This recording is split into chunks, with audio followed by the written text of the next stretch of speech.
I'm sitting here in my apartment, looking at my college diploma hanging on the wall, and I still remember the empty chairs where my parents should have been sitting 4 years ago. My name is Sarah, I'm 29 years old, and I'm the daughter who learned that love in my family was conditional. Conditional on being the right kind of successful, the right kind of worthy, the right kind of child. For 22 years, I watched my parents attend every single one of my brother's baseball games, soccer matches, basketball tournaments, and track meets. They never missed one, not one. But when I walked across that stage to receive my bachelor's degree in biomedical engineering with summa cum laude honors, those same parents were at Jake's regional baseball tournament 3 states away. That day changed everything, and what happened next completely transformed how I understood my worth, my family, and what I deserved from the people who claimed to love me. Growing up in what everyone called the perfect suburban family, I learned early that attention was earned, not given. My brother Jake, 2 years older than me, was the golden child from the moment he could hold a ball.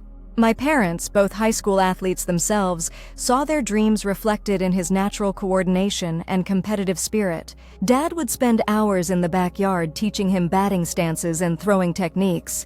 Mom would organize his sports schedules like a military operation, complete with color-coded calendars and nutrition plans.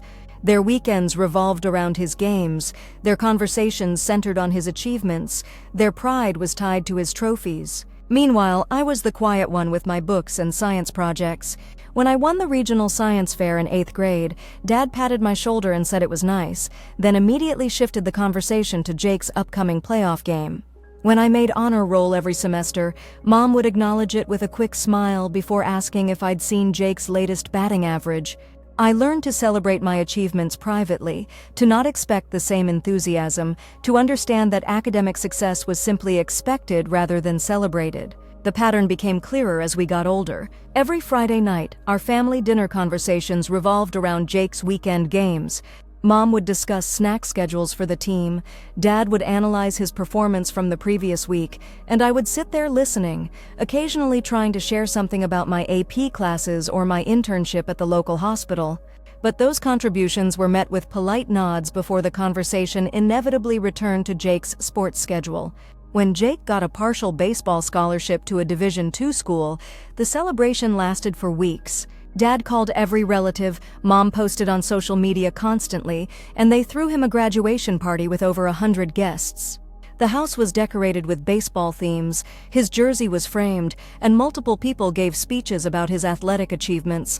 When I announced I'd been accepted to one of the top engineering programs in the country with a full academic scholarship, the response was markedly different.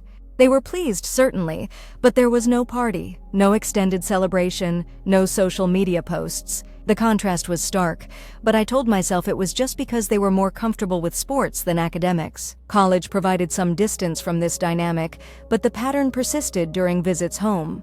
Jake's games were still the centerpiece of family gatherings. When he struggled with classes and needed to take remedial courses, my parents hired tutors and provided endless support. When I called to share that I'd been selected for a competitive research program, the conversation lasted maybe 3 minutes before Mom mentioned she needed to leave for Jake's game. I started calling less frequently, visiting less often, and building my own support system through friends and mentors who actually celebrated my achievements. The first major crack in my denial came during my junior year. Jake had been struggling with his baseball performance and his grades, and there were concerns about his scholarship. My parents were spending thousands of dollars on private coaching and academic support. During the same period, I had been working part-time to support myself while maintaining a 3.9 GPA and conducting research that would eventually be published in a peer-reviewed journal. When I mentioned I was struggling financially and could use some help with textbooks, Dad suggested I apply for more student loans. The disparity was becoming impossible to ignore. As my senior year approached, I started planning for graduation. I sent my parents the date 6 months in advance, reminded them multiple times, and even offered to help with hotel reservations. They assured me they would be there, that they were proud of me, that they wouldn't miss it. But as the date grew closer, I noticed they were also tracking Jake's baseball schedule carefully. His team was having a strong season, and there was talk of regional tournaments. When I asked about potential conflicts, they assured me that graduation was the priority. 3 weeks before graduation, Jake's team qualified for the regional tournament. The dates overlapped with my graduation weekend. I called my parents immediately, my heart racing with anxiety about what this might mean. Mom's voice was strained when she answered, and I could hear Dad talking in the background about game schedules and travel arrangements. When I brought up the conflict, there was a long pause before Mom said they were trying to figure out the logistics. She mentioned that Jake's tournament was a once-in-a-lifetime opportunity, that his baseball career was on the line, that college graduation was more of a formality anyway. The conversation that followed was one of the most devastating of my life. Mom explained that Dad really wanted to see Jake play in the tournament, that Jake was counting on their support, that I would understand because I'd always been the mature one. She suggested I could celebrate later, that we could have a nice dinner when they got back, that graduation was really just a ceremony anyway. When I pointed out that this was my moment, my achievement, my once-in-a-lifetime opportunity, she seemed genuinely confused by my upset. This was just how things were in our family. Jake's needs came first, and I was supposed to be understanding about it. I spent the next 2 weeks in a state of shock and grief. Friends tried to comfort me. Professors expressed disbelief that my parents would miss such an important milestone, but I still held on to hope that they would change their minds. I kept thinking about all the games they'd attended, all the sacrifices they'd made for Jake's sports career, and how this was the one thing I'd asked for. Surely they would recognize that this mattered to me just as much as Jake's games mattered to him. 5 days before graduation, Dad called to tell me they'd made their decision. They were going to Jake's tournament. He tried to soften the blow by saying they were proud of me, that they knew I would understand, that Jake really needed them there. When I asked why Jake's needs always came before mine, Dad seemed genuinely surprised by the question. He explained that Jake's tournament was competitive, that other families would be there, that this was about supporting the team. My graduation, he said, was a personal achievement that I should be proud of regardless of who was there to watch. The night before graduation, I sat in my dorm room looking at the empty guest tickets I'd reserved for them. My roommate's parents had flown in from across the country. My research advisor had arranged for her entire family to attend. Other students were excitedly preparing for dinners and celebrations with their families. I felt completely alone, but also strangely clear about something I'd never fully acknowledged before. My parents' love was conditional, their support was selective, and their priorities had never included me as an equal member of the family. Graduation day arrived with unseasonably perfect weather. I put on my cap and gown, attached my honors cords, and walked to the ceremony venue with a heavy heart, but also with a growing sense of determination. As I sat with my fellow graduates, I looked out at the sea of families and realized that my parents' absence wasn't just about this one day. It was the culmination of 22 years of being the secondary child, the one whose achievements were nice but not worthy of the same celebration, the one who was expected to understand when she was deprioritized. During the ceremony, when they called my name for summa cum laude honors, I heard my research advisor and several professors cheering from the faculty section. My roommate's parents, who had become like family to me, were on their feet applauding. But the seats I'd reserved for my parents remained empty, and in that moment I felt something shift inside me. The hurt was still there, but it was joined by something else. A clear understanding that their absence said nothing about my worth and everything about their limitations. After the ceremony, as I posed for pictures with the professors who had mentored me and the friends who had supported me, I realized I wasn't alone at all. I was surrounded by people who had chosen to celebrate my achievements, who had shown up for me when it mattered, who had invested in my success without expecting anything in return. These were the people who had seen my worth all along, while I'd been desperately trying to prove it to parents who were looking in the wrong direction. That evening, while my parents were at Jake's tournament, I had dinner with my roommate's family and several professors. Dr. Peterson, my research advisor, gave a toast about my contributions to the biomedical engineering program and mentioned that my research was being considered for publication in a prestigious journal. As I listened to her words, I realized that I had built a life filled with genuine recognition and support. I just hadn't been looking for it in the right places. The next morning, I called my parents. Mom answered with excitement in her voice, immediately launching into details about Jake's game the night before. They had won, she said, and Jake had played well. She asked briefly about graduation, seemed satisfied with my short response that it had gone well, and then returned to discussing the tournament. When I told her that I had graduated summa cum laude, there was a pause before she said that was nice, and asked if I wanted to hear about Jake's winning run. That conversation was the moment I truly understood the depth of the dysfunction in my family. My parents weren't just prioritizing Jake's activities, they were completely unable to recognize or celebrate my achievements. They had created a family hierarchy where his success was our success, but my success was just my success. They had taught me that my worth was measured by how understanding I could be about being overlooked, how gracefully I could accept being secondary, how little I could ask for in return. Over the following months, I began to establish new boundaries. I stopped calling as frequently, stopped sharing my achievements with them, stopped asking for support or validation. When they invited me to visit, I would politely decline if Jake's schedule was the centerpiece of the weekend. I started building deeper relationships with mentors, friends, and colleagues who actually celebrated my successes and supported my goals. The real vindication came 8 months later when my research was published in a major biomedical journal. The work I'd done as an undergraduate was being recognized by experts in the field, and several graduate programs were actively recruiting me. Dr. Peterson submitted the research for a National Undergraduate Research Award, and to my amazement, I won. The recognition came with a $10,000 prize and an invitation to present at a prestigious conference. When I called to share this news, my parents' response was predictably lukewarm. They said they were proud, asked a few basic questions, and then Mom mentioned that Jake was having trouble with his classes again, and they were worried about his scholarship. The conversation lasted maybe 10 minutes before they needed to go to one of his games. I hung up with a sense of clarity rather than hurt. Their response had nothing to do with the significance of my achievement and everything to do with their inability to see beyond their golden child. The national conference was a turning point for me. I was surrounded by brilliant researchers, innovative thinkers, and supportive mentors who were genuinely excited about my work. During my presentation, I looked out at an audience of people who had chosen to be there, who were engaged with my ideas, who were asking thoughtful questions about my research. This was what genuine support looked like.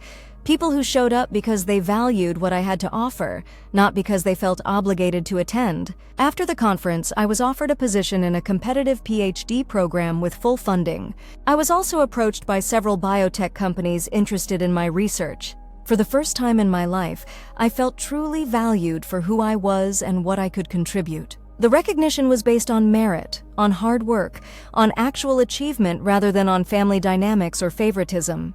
When I shared this news with my parents, they seemed genuinely pleased but also somewhat confused by the level of recognition I was receiving. Dad asked if this was a big deal, and I realized he had no framework for understanding academic achievement the way he understood sports success. Mom wanted to know if I would be making good money, which seemed to be her primary concern about my career path. Neither of them understood that I had achieved something remarkable, that I was being recognized nationally for my work, that this was my equivalent of Jake's baseball success. The final breaking point came during a family dinner 6 months later. Jake had been struggling with his classes and had lost his scholarship. He was back home, working part-time and trying to figure out his next steps. My parents were devastated, treating his academic struggles like a family crisis. During the same visit, I mentioned that I'd been accepted to my top-choice PhD program with full funding and a research stipend. The response was a brief congratulations before the conversation returned to Jake's problems and how the family could help him get back on track. I sat there listening to them brainstorm solutions for Jake's academic struggles, tutoring, community college courses, connections they could leverage for job opportunities. These were the same parents who had suggested I take out more loans when I'd needed financial help, who had missed my graduation for his baseball tournament, who had never celebrated my achievements with the same enthusiasm they showed for his sports participation. The double standard was so clear it was almost comical. That night, I had a conversation with my parents that I should have had years earlier. I told them about the pain of having my graduation missed, about the pattern of prioritizing Jake's needs over mine, about feeling like a secondary member of my own family. Mom seemed genuinely surprised by my feelings, insisting that they loved me just as much as Jake, that they were proud of me, that I was being too sensitive. Dad got defensive, pointing out all the ways they had supported me, all the opportunities they had provided, all the love they had shown. But when I asked them to name my major without looking it up, they couldn't. When I asked them what research I was doing, they had no idea. When I asked them about my graduate school plans, they were vague about the details. In contrast, they could recite Jake's batting statistics from high school, name his favorite positions, describe his baseball career in detail. The evidence was clear. They had paid attention to what they valued, and my achievements had never been in that category. I realized that confronting them wasn't going to change anything. They had created a family dynamic that worked for them, where Jake was the star and I was the supporting player. They weren't going to suddenly recognize the damage this had caused or change their behavior. What I could change was my own participation in this dynamic. I started making decisions based on what I wanted, rather than what would maintain family harmony. I spent holidays with friends who had become my chosen family. I shared my achievements with mentors and colleagues who could appreciate them. I stopped asking for my parents' approval or validation because I finally understood that their inability to provide it was about their limitations, not my worth. The transformation in my life was remarkable. Without the constant disappointment of unmet expectations from my parents, I was able to fully embrace the recognition and support I was receiving elsewhere. My research continued to flourish, my professional relationships deepened, and I found myself surrounded by people who celebrated my successes and supported my goals. 2 years into my PhD program, I received a fellowship that would support my research for the next 3 years. The recognition came with a ceremony and a reception where I was honored alongside other recipients. Dr. Peterson suggested I invite my parents, but I declined. I had learned that my achievements were valid whether or not my parents witnessed them, and I no longer felt the need to prove my worth to people who had consistently failed to recognize it. The ceremony was attended by my graduate advisor, several professors, and the colleagues who had become my academic family. As I accepted the fellowship, I looked out at people who had chosen to celebrate my success, who understood the significance of my work, who had supported me through challenges and celebrated my victories. This was what genuine family looked like, people who showed up because they valued you, not because they felt obligated to attend. My parents learned about the fellowship through a family friend who had seen the university's press release. When they called to congratulate me, they seemed genuinely impressed by the recognition and the funding amount. For the first time, they asked detailed questions about my research and seemed interested in my answers. But their interest felt hollow to me. They were responding to external validation rather than recognizing the work I'd been doing all along. I found myself in the strange position of having my parents suddenly interested in my achievements once they realized other people considered them significant. They started mentioning my research to friends, asking me to explain my work to relatives, and expressing pride in my academic success. But this attention felt too little, too late. They had missed the journey, the struggles, the breakthroughs, the moments when their support would have meant everything to me. The real test came when Jake announced he was getting married. My parents immediately launched into planning mode, discussing venues, guest lists, and budgets. They were prepared to spend thousands on his wedding, to take vacation time for planning, to make his celebration a family priority. When I pointed out that they had shown more excitement about his engagement than my fellowship, they seemed genuinely confused by the comparison. I realized that I had spent years trying to earn a type of love that was never going to be available to me. My parents had decided long ago that Jake's milestones were family celebrations and mine were personal achievements. They had created a hierarchy where his success reflected on them and mine was just about me. No amount of achievement was going to change that fundamental dynamic. The decision to step back from my family was gradual but deliberate. I stopped participating in the cycle of disappointment and resentment. I no longer expected them to celebrate my achievements or prioritize my needs. I built a life filled with people who valued me for who I was, not who they needed me to be. I found mentors who invested in my success, colleagues who collaborated with me as equals, and friends who celebrated my victories with genuine enthusiasm. My research continued to flourish in this environment of genuine support. I published several more papers, presented at international conferences, and was invited to join prestigious research collaborations. Each success felt meaningful because it was recognized by people who understood its significance. I no longer needed my parents' approval to validate my worth. The breakthrough in my relationship with my parents came when I stopped expecting them to be different than they were. I accepted that they would always prioritize Jake's needs, that they would never celebrate my achievements with the same enthusiasm they showed for his, that they had limitations that prevented them from being the parents I needed. This acceptance was painful, but also liberating. It freed me from the cycle of hope and disappointment that had defined our relationship. I started interacting with them from a place of boundary rather than expectation. I would share information about my life without needing their validation. I would attend family gatherings when it worked for me, not when it was expected. I would offer support when I chose to, not when I felt obligated. This approach protected my emotional well-being while allowing me to maintain some connection to my family. The most powerful moment came when Jake asked me to be in his wedding. As I stood beside him during the ceremony, I realized that I had become the person I needed to be despite my family's limitations, not because of their support. I had built a life filled with genuine recognition, meaningful relationships, and personal satisfaction. Their inability to see my worth had never diminished it. It had only prevented them from benefiting from a closer relationship with me. After the wedding, several family members approached me to talk about my research and my achievements. They had heard about my fellowship and my publications through the family network, and they were genuinely impressed by my success. As I talked with aunts, uncles, and cousins who had never heard these details from my parents, I realized that my achievements had always been worthy of celebration. My parents had simply chosen not to celebrate them. Today, I maintain a cordial but distant relationship with my parents. They are proud of my success now that it's undeniable, but they still don't understand the significance of my work or the impact of their past choices. I no longer need them to understand. I have built a life filled with people who see my worth, celebrate my achievements, and support my goals. The journey from that empty graduation chair to where I am today taught me that family is not just about blood relations. It's about the people who show up for you, who invest in your success, who celebrate your victories and support you through challenges. I found my real family in mentors, colleagues, and friends who chose to value me for who I am. For anyone watching this who has experienced similar family dynamics, I want you to know that your worth is not determined by your family's ability to recognize it. Your achievements are valid whether or not they celebrate them. Your success is meaningful whether or not they understand its significance. You deserve to be surrounded by people who see your value and choose to support your dreams. The empty chairs at my graduation taught me that some people will never be able to give you what you need, but that doesn't mean you don't deserve it. It means you need to find the people who can recognize your worth and build your life around genuine support rather than conditional love. Your value is not up for debate.